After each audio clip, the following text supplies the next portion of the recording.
สดีค่ะผลิตภัณฑ์ที่จะมาแนะนำวันนี้นะคะคือตัว AquaGuard ค่ะสำหรับป้องกันและรักษาโรคในสัตว์น้ำซึ่งจะมี 2 ขนาดนะคะขวดใหญ่ไซส์คุ้มขนาด 1,000 ซีซีและขวดเล็กขนาด 250 ซีซีค่ะข้างขวดจะมีรายละเอียดของผลิตภัณฑ์บอกไว้อย่างชัดเจนนะคะมี 2 ขนาดให้ได้เลือกกันเลยซึ่งการใช้งานของเขาง่ายมากๆเลยค่ะสามารถรักษาโรคสนิมและหางบวมอย่างตัวนี้ที่นำมานะคะเป็นสนิมที่หางค่ะ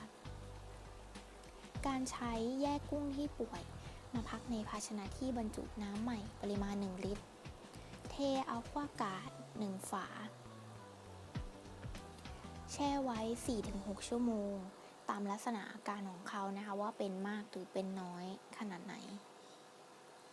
เมื่อครบนำกุ้งลงตู้ตามเดิมค่ะทำซ้ำอย่างน้อย3 วันตัวนี้มั่นใจได้เลยนะคะว่าปลอดภัยแน่นอนสารสกัดจากธรรมชาติไม่มีส่วนประกอบของสารเคมี 100% ค่ะหลักการของเขาคือแผลสนิมเป็นแผลเปิดเป็นช่องเปิดค่ะให้มีการติดเชื้อแทรกซ้อน AquaGuard จะทำหน้าที่ไปฆ่าเชื้อบริเวณบาดแผลทำให้กุ้งไม่ติดเชื้อนะคะทีนี้ก็สบายใจหายห่วงได้เลยค่ะคุณสมบัติยังไม่หมดเพียงเท่านี้นะคะต่อมาเราจะมาทำสปากุ้งกันค่ะ1 ฝาเช่นกันแยกกุ้งนะคะมาพักในภาชนะบรรจุน้ำ1 ลิตรแช่ไว้ 4-6 ชั่วโมงตัวนี้ปลอดภัยแน่นอนค่ะสารสกัดจากธรรมชาติล้วนๆเลยนะคะหลักการของAquaGuard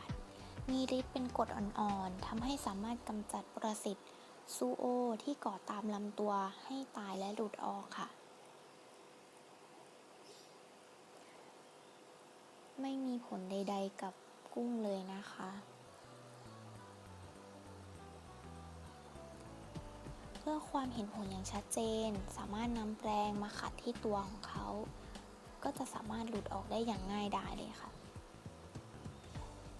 หลังจากนั้นนำกุ้งลงในตู้ที่เป็นน้ำสะอาดกรณียังไม่หมดสามารถทำซ้ำได้อย่างต่อเนื่องเลยค่ะ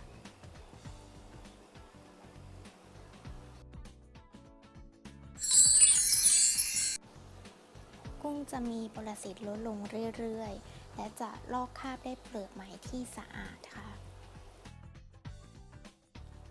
คุณสมบัติของเขายังไม่หมดเพียงเท่านี้นะคะ AquaGuard ยังสามารถช่วยป้องกันโรคได้อีกด้วยการใช้นะคะเทAquaGuard 2 ฝาในตู้เลี้ยงส่วนผสมของเขาจะมีสารต่อต้านอนุมูลอิสระซึ่งจะทำให้สัตว์เลี้ยงแข็งแรงสามารถใช้กับทุกไซส์ทุกขนาดได้เลยรวมถึงแม่พันธุ์ที่กำลังไข่อยู่จะใช้2 ฝาเช่นกันร่วมกับการดูแลไม่ให้อาหารในตู้หลงเหลือหลักการของตัวนี้คือจะสร้างสภาวะตู้ที่ไม่เหมาะสม